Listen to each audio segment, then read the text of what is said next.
We are back with another live episode of Bully Ball on the Gold Standard Podcast Network. I'm Jason Aponte, joined by Steph Sanchez. Steph, hair's looking immaculate. Had a few days off. How you feeling? I'm feeling good. What's funny? You always start the show by saying something about my hair. Even if when I have a hat on, you're like, no hair No today. hair today? Uh, but I thought it was funny because my brother, who sometimes listens to the show, he's like, that Jason guy is just obsessed with your hair. Jimmy Garoppolo? Oh man, isn't he supposed to be busy? Worrying about his concussion protocol and stuff. But Yeah, yeah. I For think those that don't know, my brother looks a lot like Jimmy a Garoppolo. lot So like Jimmy. A lot a like lot. Jimmy. That's an insane problem to have. But no, I mean it's a running bit. At this It is. point. That's why I told him. I was like, I think that's It's our just a thing running now. joke, and it's the easiest way to start the show. If the vibes seem a little bit like, hey, things are cool, is because the 49ers played on Thursday. And, we as 49er fans got to watch other teams suffer this weekend in terms of like, well, is your team going to win? Did your team lose? Hello, Dallas Cowboys.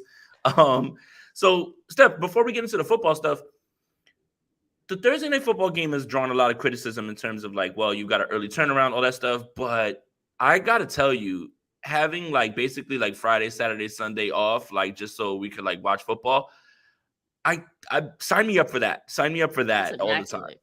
It was immaculate.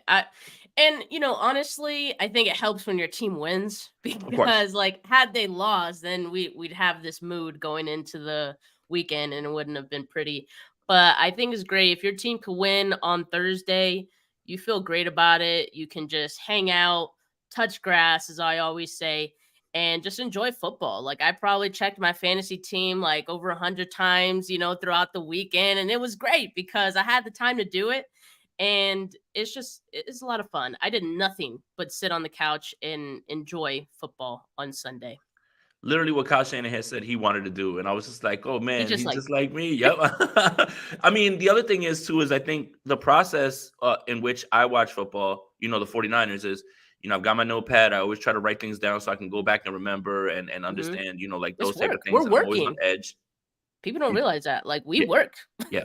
It's a Yeah, job, like, not we're not just watching, like and then we're trying to tweet, we're trying to yeah. answer people, we're watching, we're writing, all that stuff, like, and then boom, you gotta, like, go right in after, like, post-game show, all that stuff. For me, I have to write, for Niners Nation. So, like, all that stuff, like, game days are stressful because obviously you want the team to win, but we're not just, like, sitting around, like, not doing anything. We're trying our best to make sure we have all our talking points in order, all that stuff. But speaking of the game on Thursday, Steph, the discourse around this game has been interesting to say the least. A lot of people using the early parts of the game to confirm some sort of prior that they have about Brock Purdy. I want to say as the game went along, Brock Purdy looked good, as it went along, Yeah. and it always kind of just as we talked about, it never feels like it's getting away from him, even when things aren't like looking as perfect, right? It never just feels like it's getting away from him. But Steph, what were some of your impressions of Brock Purdy on Thursday? Yeah. So about that. I look, Jay, like I've noticed that you don't really live tweet games anymore. And for those that don't know what live tweeting is, basically like Because you're it's because I'm trying to avoid putting my foot in my mouth. so exactly. So so exactly. So live tweeting is basically if you're tweeting about a certain event as it's happening, in this case, the game. I am a chronic like live tweeter, especially when it comes to 49ers games.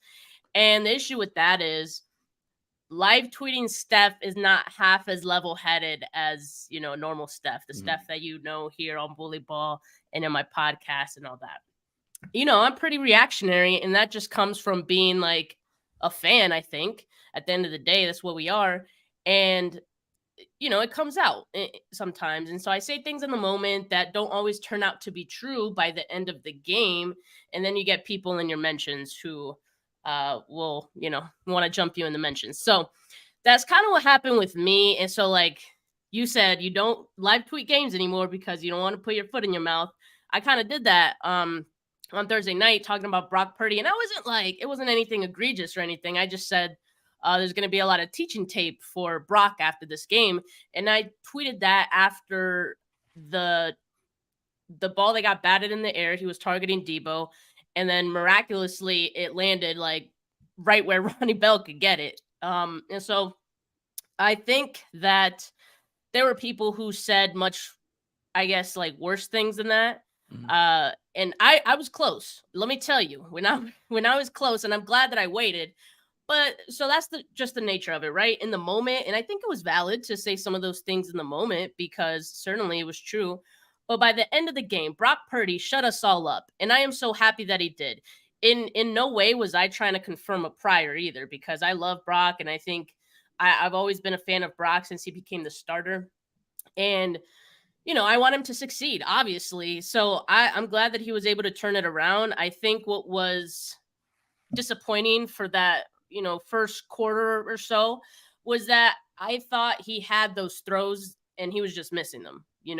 And, credit to the Giants because they were making it tough on him early. I don't think the 49ers really expected the Giants to blitz that much in this game. I mean, it ended up being a historic amount that they did it. And so I think that probably caused some of that. Brock Purdy, by all accounts, like, him only getting sacked twice. I know it was the first sack of the season for the Giants, the 2 first sacks of the season. So I was disappointed about it. But when you look at the entire game and you think, wow, they blitzed nearly 85% of the time and he only got sacked twice, like that's actually pretty good. And you know why? Because he adjusted and he was getting the ball out really quickly. So I do got to give credit where it's due. He started the game really slow. He was off to start, but I think as the game went on, as you said, he just got better and better. And, I think what we saw was he can learn on the fly. Sometimes for some quarterbacks, you wait till after the game and you're like, yeah, so this is what you did. And like, all this. Brock Purdy can look at these things in game. I'm sure Kyle Shanahan was, talking to him on the sideline as well. And he can make the changes on the fly in the game. And I think that's what we saw as the game progressed is he started cooking the Giants on those blitzes because by the end of it, he knew what to do with it. So I give credit to Brock. I give credit to the Giants defense for, at least the start of the game. They were giving a pretty good effort. But, I came away more impressed with Brock. And I know that Kyle said after the game, he was even more impressed after watching the film. Like, I kind of agree with that because I want to say something crazy. And it's going to sound very silly. But I do think sometimes, not all the time, but I do think there are some times when Brock does throw slightly behind his receiver. I do think, one, Brock does a good job sometimes of protecting the football, but also protecting his receivers. Jay, how many times did you see Jimmy Garoppolo throw a hospital ball on Sunday night? Well, to be lost fair, count. I was watching in a bar and I was really intoxicated, so I don't know, maybe like 5. Oh. I don't know yet. Well, I've already seen Devontae Adams and Myers get shaken up quite a bit. But anyway, my point is that I think Brock Purdy sometimes does put the ball in spots to protect not just the football, but his receivers. Mm-hmm. So sometimes that may cause some of what we would deem inaccurate passes. Not all the time. I'm not saying that he throws inaccurate passes on purpose because that's just stupid. But I think sometimes there is a purpose to that. Also, what was with all the low snaps? Like, did you notice that there were a number of low snaps? That certainly doesn't help in a game where you're being blitzed and you got to make like very quick decisions and throws. I hope that gets cleaned up. But, Brendel, I'm looking at you, buddy. Yeah, and that's what's funny about it is I think he was dinged for the game by PFF about that. If you look at his grade a little bit, like Brendel? I think that they were kind of dinging him for that a little bit. But all right, your first point about the live tweeting thing. When you look at the timestamp of what something is sent, it doesn't mean that you need to attempt to dunk on it unless it's something that's final. Like if Steph's tweeting in the first quarter, Brock is going to have the worst game of his career today, right now, okay. But if Steph is objectively telling you, hey, Brock's missing some throws, he looks a little shaky right now, I think that was fair. That's absolutely fair. It's gotten to a point where almost like you can't even suggest anything poor about Brock Purdy at all, right? Like nothing. That's one. 2, As the game went on, I think the Giants' biggest mistake was that they just kept blitzing. And when you know it's coming, okay, Kyle's watching all of this on the sideline as well too. So call things that are, you got to get the ball out on time. Move, throw the ball here, throw it there. If they start to mug 6 on the line, drop 2. Like, why are you sending 6 every single time? Credit to the Giants, and the thing that I think that they did that I am sure other teams are going to try to duplicate for a certain amount of plays. They're not going to blitz as much as that, is press coverage, with man, but also no Brandon Ayuk. I think that was something that's a little bit lost in the sauce, is that, like, Brandon Ayuk can beat any man defender. We love Deebo Samuel. He had a great game, but they were having trouble separating. There was a lot of separation issues, especially when I watched the film again. Mm-hmm. But the Giants, what would have helped them would to have confused a little bit more. Show the 6, drop 2. Like, instead of just sending 6. Now, look, you're going to get pressure. You're going to not allow the 49ers to take shots downfield, right? Like, you're trying to protect against that. But you're sending 6, and then you're going to ask one guy to cover Christian McCaffrey in the flat on a throw. Or the same thing with Deebo, like when they throw the screen to him. Like, that was the game plan. That was like the part of it that it's like, okay, you can blitz all you want. Now we know that you're going to be blitzing because they blitzed. I think literally 5 dropbacks were not blitzed. If you're not mixing it up, then you're not going to confuse, right? So other teams, they might be able to get more pressure with 4. Sometimes they'll blitz with 6. But I for sure believe that teams are going to look at this and say, well, look at how he performed in the first quarter. Maybe we should try to duplicate this a little bit, especially putting pressure on the right side and seeing how those guys react to it. Because Spencer Burford got dinged for pass blocking, I believe, like 28.1 again, like in his with his PFF grade. So, yeah, look, he went on and he got better, because if you continue to do the same thing over and over, Kyle and Brock are going to figure it out, and they've got beaters for everything.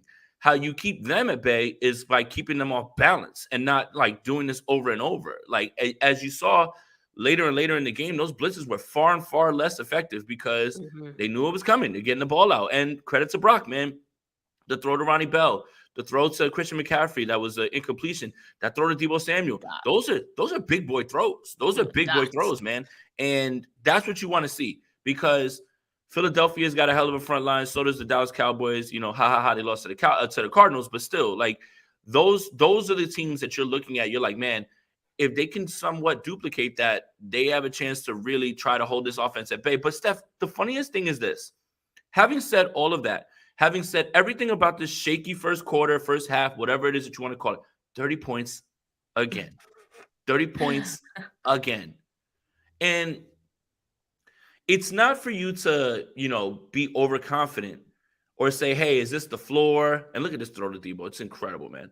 It's not to say, oh, this is the floor, but the 49ers can get 30 regardless, right? If they're playing their best game, they can get 70. No, that's Miami only, right? But that's the point. That's the thing that I walked away with the most. No Brandon Ayuk. Oh, yeah, George Kittle guy's pretty good. Deebo Samuel's really good. Christian McCaffrey's really good. And Brock Purdy's still 30 points. 30 points, 3 straight weeks. It's hard to look at this team right now and not say that they can do whatever they want offensively. And when the defense is playing that well, I'm sure we're going to talk about that. How do you beat this team unless they beat themselves? And we have to start now after 3 games. I feel like I don't know anything about this team that I didn't already know in the offseason, and we're going to find out in 2 weeks. I hate to look past the Cardinals. Steph and I can. The 49ers won't. Yeah, exactly. But I think we're going to learn. We're going to learn much more about this team when they face Dallas, when they face the Bengals, when they face the Ravens, when they face, the Eagles. That's when you'll learn about this team. I don't learn anything by them beating the New York Giants or beating the Steelers or the Rams. Those are teams that I expect them to beat. Yeah, I think that's fair, but like I would say like we are still learning a bit about this team, and I do know that people say like, they've evaded the slow start, like they've scored 30 points. I would argue, and I've said this in my podcast as well, I think you can argue that they are starting slow. And yet they're still winning and they're still scoring 30 points. So they're figuring things out. They're leaving points on the field. Like, we've seen that. So they are starting slow. They got penalties too. I think they're still in the bottom 10 in like penalties. They're still winning games and they're still scoring 30 points. So yeah, I think like the biggest takeaway for me is that they don't need to be perfect. Certainly it helps the opponents that you've been going up against thus far have been, pretty weak teams. So that helps as you figure things out. You can still win some games, but I think we're seeing that this team can beat you in a variety of different ways. And you mentioned that, Jay, that they have beaters for everything, and they really do. And I think also it's a testament to the personnel that they have, especially on offense, that it is a Swiss Army knife. You can do whatever you need to do with the types of players that they have. And I think with Brock Purdy operating the offense the way that he is too, anything, they could really do anything that they need to or want to, because of who they have on offense. So I think that's what we're seeing through these like first few games, and they will clean up some of those things as the season progresses. And so, yeah, I mean, I think the sky's the limit. In my opinion, they look like the best team in the NFC. I don't care that the Eagles won yesterday too. They're also one of the undefeated teams in the NFC, but the 49ers have looked more consistent. And they just simply look better than any other team in the NFC right now. So that's with them not being perfect. That's with them really not rolling like we expect them to. And yet they're still rolling like we expect them to, if that makes sense. No, there's definitely room for growth on the offense, which is scary, right? Like you still would like to see George Kittle get involved when Brandon Ayuk's there. But again, Brandon Ayuk's not there. And this team typically, for 49er fans, it's been a trend with Kyle Shanahan. They take off at the end of the year. They really get it together, and they start to get it together at the end of the year. And it's something that you have to look at and say, this is more of a trend than just the way that they are. Now, health is going to be paramount, obviously, but yeah, I think it's very fair to say that they still are not clicking on all cylinders, and yet 30 points. The defense is playing well as well, too. But credit the New York Giants. This is an incredibly personal game for me. I needed this one. Me, as an East Coast 49er fan, I needed this one very badly. You don't know what it's like to walk into the sports bar Sunday. You were in the your trenches, Niners man. gear, You were in the yeah, trenches. and you're just looking at everybody like, and it's almost like that scene. Like I ran into a Giants fan friend of mine, and it's like that scene from Sorry to Bother You, where he's like, "I hope you have a better week." I was like, "I hope your month is spectacular." Like we're still like we're still arguing, but it's just like, hey man, my team took care of business. I get to relax, and the hated Giants, which MetLife is like right there out my window. So big win, definitely needed that, so I could walk the streets, strut a little bit. Giants fans are actually. I want to say this. Giant fans are actually taking it well, because I did the SB Nation Giants pod on Big Blue View, and a shout out to Ed Valentine, by the way, too. He said, well, any Giants fan that's really, really invested in the team would look at these first three games and say, Dallas Cardinals, 49ers, we're probably going to be 1-2. And they are. And I think if Giant fans are panicked, they're panicked in the fashion that they lost to the Cowboys. But 1-2, that's probably realistic for them. They took care of business with the Cardinals. So they're not like exactly like jumping out the window. I think they've got a good handle on it, and they kind of feel like, hey, we thought we were going to be 1-2. Now it's time. We've got to win games. And by the way, I'm the biggest Giants fan in the world, because Monday they play the Seattle Seahawks. So let's go G-Men. Figure it out, Big Blue, and hopefully Saquon's back. But I wanted to talk about the defense, and I think that it starts up front with the defensive line. Hello, Nick Bosa. I think we could have, we weren't going out on a limb saying that Bosa was going to get into the stat sheet, this week, especially when you have the misses with the offensive line and who's going to be not playing. Javon Hargrave's a baller. Steph, am I going a little too far? But Javon Kinlaw's hooping, and I don't think people want to say that they're watching him hoop. He's hooping. You're not going too far to say that. 21 snaps, I believe, and he had 5 pressures. Yeah. Steph, Javon Kinlaw, did we write him off or call him and he didn't call back? Whatever it is, write him and he didn't write back. Whatever Geno Smith said. Look, I think he's obviously outperforming expectations because I don't think we wrote him off. I just think like to protect ourselves, Yeah. like we didn't have any expectations for him. And I think it was fair based on like what he had done in his career to this point. Of course, you're always hopeful that he's going to be able to turn it around. You hear every single offseason, he's in the best shape of his life. Oh, like he's done this, he shed all this weight and all that. You hear that like every off season, and after a while, like it became like, okay, well, we got to see it. We've been seeing it through these first 3 games, and we're gonna knock on wood if you have it near you, right? But that we hope that this is going to continue. But I think the fact that he's in a reserved role, he's a part of this rotation. The 49ers aren't exactly depending on him to be, this guy that's a star player or anything like that. He's just coming in on, as you said, like 19, 21 snaps, whatever it was. And he pretty much just has to rush the passer. That's what he's been doing. And he's been doing that really well. So yeah, to me, it's a bonus. It's a bonus. If you could get anything out of Javon Kinlaw, like you are right now, this defense, especially on those obvious passing downs. Yeah, maybe the secret sauce was situationally like using Yeah. him, right? And it's funny because what we knew him for was occupying blocks, being a great run defender, but now he's in his bag as a pass rusher, man. And I think again, when you don't have to send multiple people on the defensive line at the quarterback, and you can just use guys in a rotation, and you could put Nick Bosa on the sideline and give Armstead a breather, and you could still continue to get that sort of pressure. It's just an absolute bonus, and it's great to see him performing well because it's the first time that he's been fully healthy this way. It's just been fun, and I think I just want it to continue. Knock on wood. Let's let it continue. That didn't Um, sound like wood, but all right. yeah, but that's always kind of been the concern. It's just that he hasn't been on the field. So now that the expectations have been stripped of the number 9 overall pick, and he's a rotational defensive guy, maybe the expectations and the thought about him now has put him in a place where he's comfortable. But Javon Hargrave's great. So is Eric Armstead. Both of them, multiple pressures. Nick Bosa. Well, I believe Daniel Bellinger is the tight end for the Giants.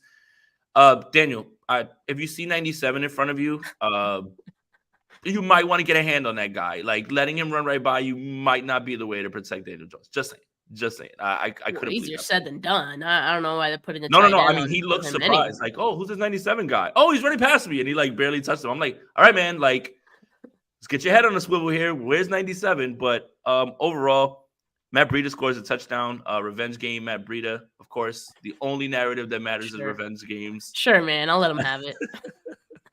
But overall, I think, and this is the way we'll pivot to the Cardinals game, is you look at the talent discrepancy on that side and you say, well, the 49ers should easily win this. Well, this game was a dogfight for a large portion of it. And eventually the 49ers will get away, because of the roster that they have and, and the talent and the coaching and the play calling. But it seems like Dallas did the same exact thing this past week with the Cardinals, where they were just like, oh, well, we got this, even though they were missing linemen. They obviously lost Trevon Diggs, which is horrible. I hate that because, well, one, I love to see teams at full strength, and I always want them to be at their best. But two, it kind of gives the Cowboys a built-in excuse for, like, if they lose in week 5, and, oh, well, Diggs is out. It's just like, man, I hate that part too. But did it feel like the Cowboys, can we learn something from the Cowboys and the Cardinals, and like why there's no way to look past people, even if you are much better talent-wise? Look, I'll say this. Like, I do feel like it was, for more reasons than one, it was great that the Cardinals beat the Cowboys. For the obvious reason, that's number one. But two is because I don't think the 49ers really have an excuse to go into this game and say, oh, well, we just didn't know that the Cardinals were going to play us this hard. Through these first 3 games of the season, like, the Cardinals have been playing some really good football. So credit to, what they've been doing over there. I forget, like, who's their coach, Gannon, or what's his name? Jonathan Gannon. Yeah. So I wrote him off early, and I was like, they're not tanking. Yeah, they're not tanking. Which say what you want about that. Maybe they should be, but I mean, they've been playing hard and it's admirable. And I think, they're putting their best effort out there. Clearly, they're not one of the best um rosters in the league. And so like I think that's why a lot of people thought they were gonna be really bad this year. Also going in with a first year head coach, but they're giving it their all. And, I think the one positive too is they gave it their all against the Cowboys and they're probably feeling really good about themselves. Maybe they'll let up just a little bit against the 49ers. I don't know. That's my hope. That's my hope. But no, the 49ers can't go into that game thinking um that they're just going to stroll right past the Cardinals. I think it's a divisional game. It's going to be tough. So I think the 49ers know what's ahead of them. And you can't just be looking ahead at that Cowboys game in week 5. Me and Jay can do that.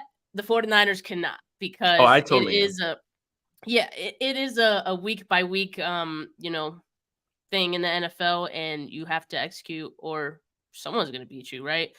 So, yeah, this is going to be an interesting game. You were mentioning that other teams may want to start to blitz more against the 49ers. The Cardinals don't blitz a whole lot. In fact, I think they blitz the least out of any team, but they are very successful when they do it. And they have a 60% pressure rate when blitzing. That's second in the NFL. So I kind of wonder if they will dial it up a little bit more in this game, to try to give Brock some problems. The one positive, though, that I think we can take from this, they haven't been so great at tackling. They've given up 299 yards after first contact. And Jay, tell me who's the best, yak team in the NFL. The 49ers? Bingo. Yeah, you won. But yeah, obviously it's the 49ers. And after what we saw Deebo do this past week on Thursday, they're going to see a lot of that, right? And let's not forget Christian McCaffrey as well. Like all these guys can get yards after the catch, after first contact. So what was that face for? No, we forgot. We forgot. The national nightmare's over, Steph. Christian McCaffrey came off the field against the New York Giants. Oh my God, guys. It almost is like that was just a 1 week thing and they needed him in that Rams game. And anyone could have seen that Christian McCaffrey finally came off and he got 10 days off. I hope he took a bunch of naps. I hope he got tucked in. I hope he's been resting. But the national nightmare is over, Steph. Christian McCaffrey came off the field. It almost felt like it was right there for you the entire time and not to freak out over a 1 week thing, man. But yeah, I had to get that back in there because it's just funny. Yeah, it's just so funny to me, man. It's just you got to see Elijah Mitchell, Jordan Mason played. What more do you want? What else? That's it. It's done. And when you needed those plays, he was still there and he's still dominant. So relax, everybody. Yeah. Good. But I guess that does bring into question. We were just talking about Deebo, right? I mean, he's dealing with that rib injury. The 49ers had a bonus practice yesterday since, they had a mini bye. Basically, they could practice one extra day. And Brandon Ayuk was out there, so that's good. He's on track to play. Deebo Samuel was not, though. He's still dealing with that rib injury that he sustained. Of course, he did come back to the game Thursday night, and he had his touchdown after that injury, when he was down on the field for a bit. So maybe that's a good sign. I don't know, but hopefully they'll have Deebo Samuel out there because I think in this game you're going to want him. Yeah, I mean, again, you don't want to look past the Cardinals, but you have to start to take calculated risks. Can we win this game without him against the Cardinals? Do we need him for Dallas more, right? Because it sounds like Brandon Ayuk would have been able to go on Thursday if the game was on Sunday. So he'll be back as well, too.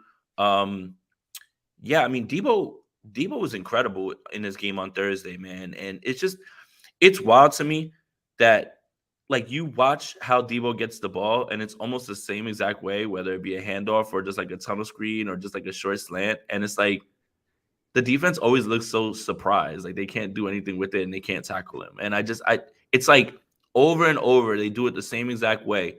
And he's just such a special player with the ball in his hands that he's able to run through everybody and do all of these special things with the ball, man. It's funny to me because the defense always looks like, a tunnel screen to Deebo Samuel. Well, who could have seen that coming? Or like, wait a minute, why are we trying? Like, it's right there in front of you the whole time. But you do have to start taking calculated risks when it comes to this game. Like, do you say, hey, listen, Deebo, maybe not this week? If that's the case, they do have extra time. They do have a lot of extra time. They are game planning right now, though, because it is Tuesday. They're getting ready for that as well, too. But we kind of saw in this game, too, like maybe a little bit more George Kittle's okay, and he's still pretty good as well. I think one of Brock's best throws was the throw to Kittle on the sideline, that layered throw in between two guys. It's just and Daryl, 49er for life, Smock says the Cowgirls just suck, plain and simple.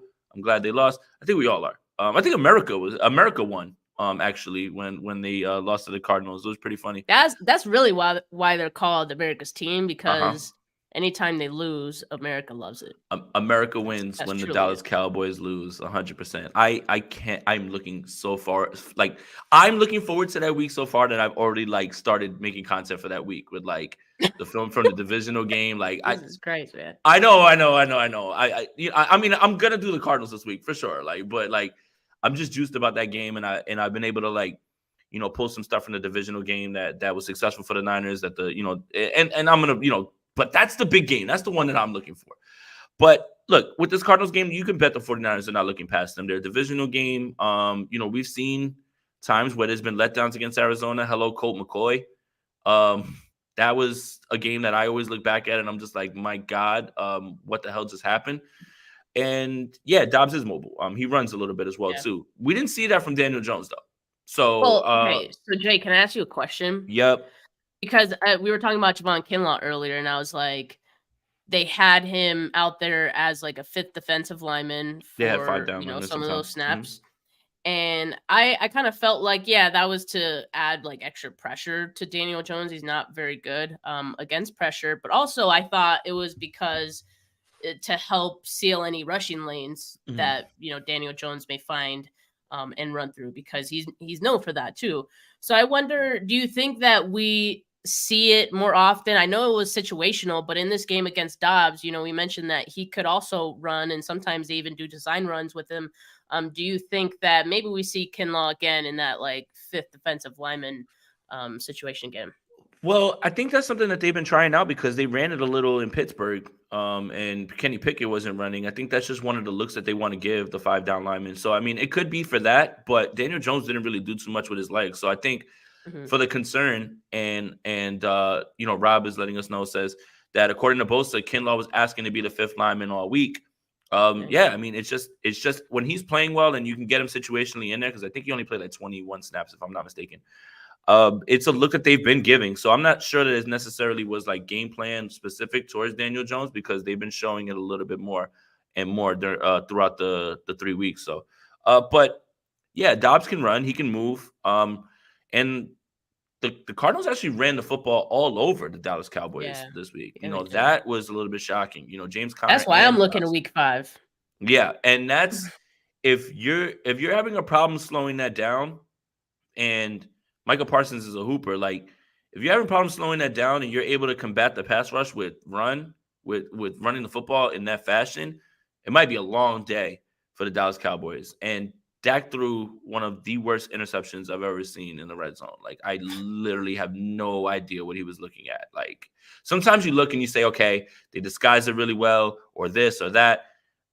It was just like, did you meant to throw it to the Cardinal, right? Like that's what was the play? That was the play call. Like, so I think, again, and we're looking past and we're talking about the Cowboys. It's like, if you're able to run the ball and you're able to capitalize on those 1 or 2 Dak throws that you're just like, what on earth were you looking at? Then you should be good. But as far as the Cardinals, I was really shocked with the way that they were able to run the ball. One thing that they kind of added that was a little bit of a nice wrinkle, and I bet you could see a little bit, you'll probably see a little bit more of, was Rondale Moore was actually at running back, and he's the one who had that big long run, like 45 yards. Yeah, he's fast. Yeah, like he's a good receiver, like, but maybe they found something with him where they can use him situationally like that too to cause problems, because he scooted right through that hole and went right past everybody. I think, that he might be a speed element with Connor, maybe something that they use him for like maybe 2 to 3 carries a game. 49ers now 14-point favorites over the Cardinals. I believe, if I'm not mistaken, that was close to what Dallas was favored by. And the game's in Arizona, right? Is it in Arizona or is it at I Levi's? think It's at no, it's at Levi's. It's at Levi's. So they got 3 Yeah. straight at Levi's. Mm-hmm. Oh wow. Okay, nice little homestand. Okay. All right. Well, look, 14 points at home. That sounds right. As a betting man, I don't do the spread. I'm good on that. I just do money line, and I foolishly throw my money away on parlays. But yeah, that feels right with the discrepancy in talent, right? Like, and especially if everybody's going to be healthy, that feels like that's a likely outcome. 14 points. What do you think? Yeah, I mean, I don't really do point predictions and things like that. Although my score prediction last week was pretty freaking close. I said it Nice, would be 30-13 and it nice. was 30-12. So Give credit me the lottery credit to numbers. me. The one time that I get close, I'm like, pounding my chest over here. But yeah, I think that's reasonable. I mean, the fact that it's like a divisional game, the 49ers in the past have had like kind of these like low scoring games against the Cardinals. So I think we kind of see that. They're going to play them tough. So yeah, I think that's probably fine. Um one thing I wanted to point out, going back to Dobbs really quick, is I think as far as like quarterbacks go, and it's going to sound silly because we're talking about Dobbs here, but I think the 49ers defense maybe going to meet their match here because he's good under pressure.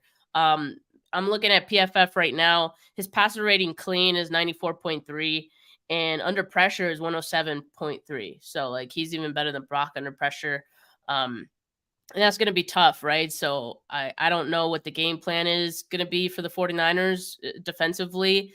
But it's going to be tough to, beat the Cardinals based on what they're doing. And also, what is it? Zavon Collins has been a problem on defense for other teams, and he got hurt in that game against the Cowboys, but he was wrecking stuff before that. So if he's available on Sunday, which I would expect he would be, I think it was just something with his eye in that game.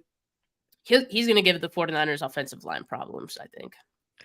Yeah, and the best thing about this game is the 49ers don't have to necessarily put forth their best effort. And I think a little bit of what you were seeing in the Giants game was Kyle not putting the best stuff that he has on film, knowing that he can get away with what he can against the Giants. And I think he's kind of saving that for either later in the year or for bigger games.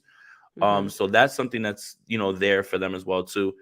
I'm not saying that it's hard to like get excited about this game or anything like that. It's just, I fully expect the 49ers to win this game. Yeah, and again, if they're the team that we believe they are, then they should. And I'm going to keep saying that every week against teams that, but this is the NFL. There are slip ups, and there's times when, things like this happen. Obviously nobody would have seen the Dallas Cowboys losing to the Cardinals. The Indianapolis Colts with Gardner Minshew, they go and they beat Baltimore. It's the NFL, right? Like, guys prepare, those guys get paid too. There's game plans, there's things like that. Things can happen during the game. It's all there. But, conventional wisdom would say the 49ers are going to, dominate in this game. And whatever the defensive game plan is, I love how they throw in Talanoa Hufanga getting an interception off of a bounce. I don't know, Steph, and maybe you can correct me if I'm wrong. I don't know of another player who's just always in the right spot when the ball's like in the air. Like, and it's always to him. It's always to him. Like, he could literally be 20 yards away. Yeah, the 20 yards away, the ball's up in the air, and he's just like, oh, I got it. Here I come. It's like, man, what the hell are in those gloves? A magnet? he be lurking, man.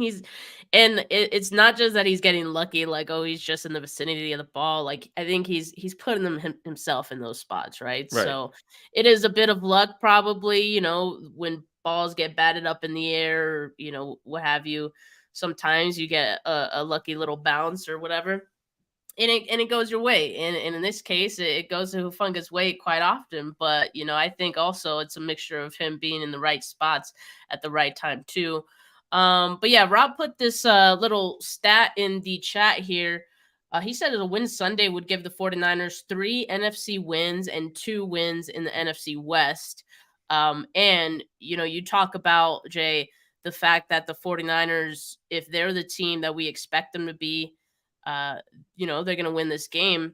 Yeah, I mean, like, you have to win these games, divisional games and conference games, because they mean so much in the grander scheme of things. And I think because they started so slow last year and because they probably feel like there were some games they dropped early, I think they're more focused than ever, and they know how important these games are. When it comes to seeding, later in the season. And so it's week 3, but it's never too early to start thinking about those things. So I think the 49ers know what's at hand here. And yeah, I think they're going to win this game.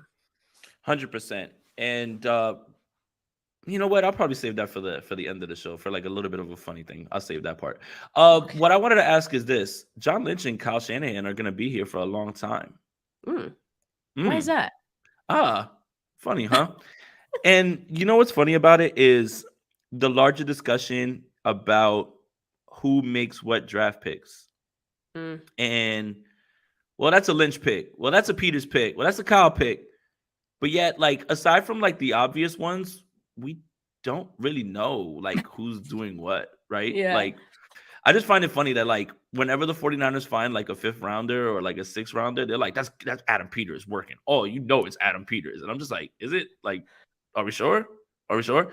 Because I know for a fact who's an Adam Peters pick, Ambry Thomas.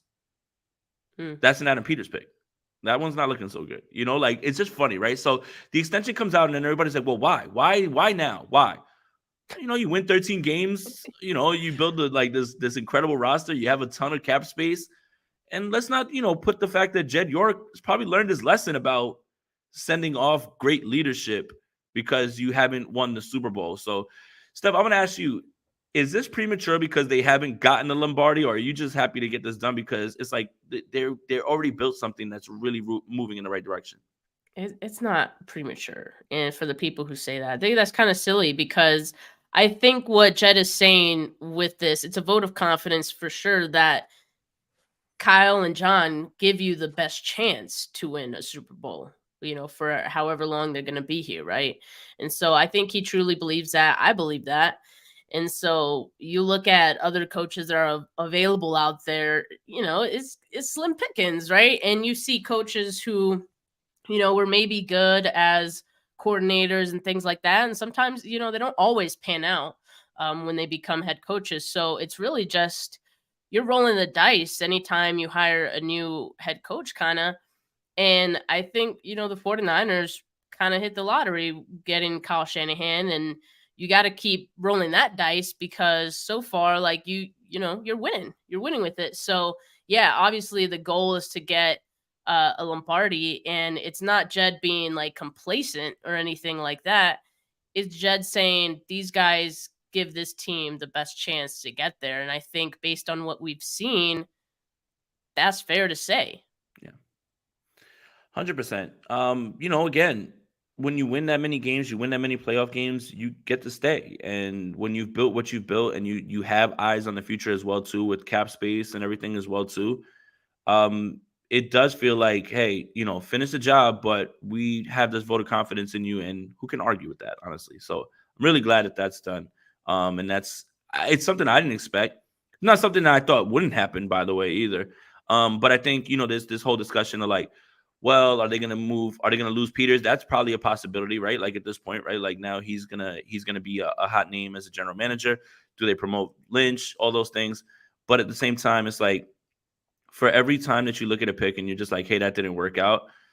When you look at all the other moves in terms of who they get later on in the draft or who they get as free agents, you really can't argue with it. A lot of teams would die to be in the 49ers position right now with this many skilled players and this much money and goody, we get to scout first round picks again, maybe, right? Like unbelievable, right? We don't got to wait for the 3rd round anymore. Finally. Yeah. So, I mean, everything's kind of right. All is right in the world right now. Like I got to say it again, Steph. When's the dagger coming? Who's going to pull the rug out from under? Like things are just going too well right now. And you remember like what we were saying before the season started and before like Bosa got his deal, we were like, the vibes were off. The vibes are off. Something is afoot. Something ain't right. Mm-hmm. And, really everything was fine at the end of it. But like, I just think this is how it's going to be, like, let's just enjoy that things are moving in the right direction right now. It's not always going to be perfect, But I think we know that this team is good. This team is talented. They're going to continue to win games. I think based on what we've seen so far through these first 3 weeks of the season, they're going to win a lot of games this year. And so that's something to feel good about. Let's just stop looking for the bad. Let's stop waiting for the shoe to drop, right? Like, let's live in the moment, enjoy what's in front of us.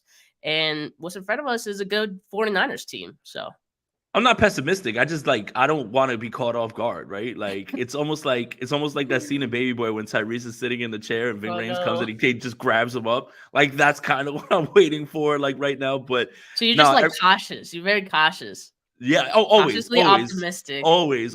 I'm looking even if there's no cars coming, I look both ways. Like I'm not just gonna run into the street. I mean, well, you live on the East Coast, man. You got to watch out for them cars. Yeah, especially when you're wearing 49ers gear and he's probably a Giants one. Oh, got him again. All right, look, Steph, 45 minutes in, guys. Make sure you like this video, subscribe to the channel, hit that notification bell for when we all go live. Make sure you get the Gold Standard Podcast Network wherever you get your audio podcast. Steph, I woke up this morning and we have a group chat. It is you, I, and Rob. Mm-hmm. And I want to ask you this live on air. And Rob, if you feel like you want to jump in, please jump in. I've been accused of being the Jimmy G in this group. I don't know how this happened. Can somebody give me some backstory?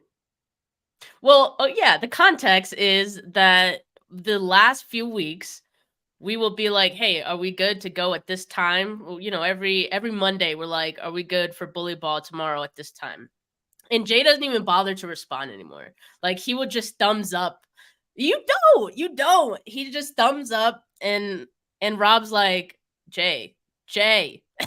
And I was just like, he liked my text, so I guess that means he's good. So he doesn't even bother to text us anymore. He's too good for it. He's, this is George Kittle texting Jimmy Garoppolo all over again.